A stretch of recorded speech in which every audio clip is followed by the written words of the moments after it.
បាទសួស្តីបងប្អូនទាំងអស់គ្នាស្វាគមន៍មកកាន់វីដេអូថ្មីរបស់ខ្ញុំបាទសារថ្មីថ្ងៃនេះខ្ញុំបាទធ្វើការជញ្ជូននៅដំរីឆ្នោតយួនរ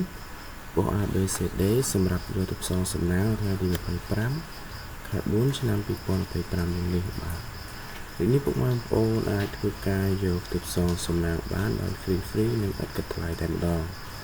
បាទគ្រាន់តែពុកម៉ែបងប្អូនជួយចុច like ក៏ដូចជា subscribe នៅ channel របស់ខ្ញុំបាទមួយការស្រាយតែម្ដងណាបងប្អូនបាទឥឡូវពេលនេះក៏កុំឲ្យខាតពេលវេលាយូរដែរយើងមកមើលនេះមុននឹងតម្រូវថ្ងៃ25យើងមើលថ្ងៃទី24បាទអញ្ចឹងថ្ងៃទី24យើងចូលបាននៅខ្ទង់អូសទេណាបងប្អូនបាទយើងចូលបានទៅអូសទេគឺយើងអត់បានលេខអូសទេខ្ញុំឲ្យ82ចេញ85 84បាទ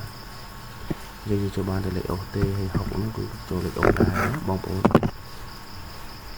ឥឡូវពេលនេះក៏កុំឲ្យខាតពេលវេលាយូរ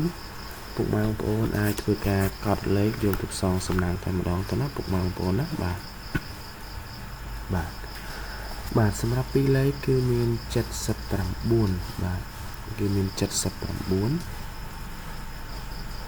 បាទ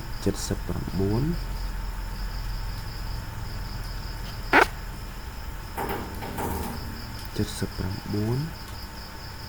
និង98បាទ79និង98បាទ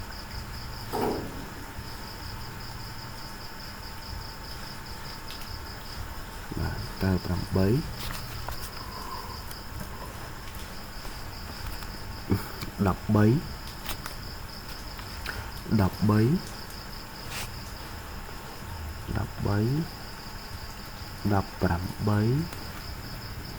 បាទ18និង38បាទនិង38បាទខ្ញុំបញ្ជាក់ជូនសារទៀតមាន79 98 13 និង38បាទអញ្ចឹងបងប្អូនឆ្លាញ់មួយណាធ្វើការយកទៅផ្សងសំណាងមួយនឹងទៅណាបងប្អូនបាទលេខពិសេសសម្រាប់2លេខបាទនិងសម្រាប់2លេខបាទ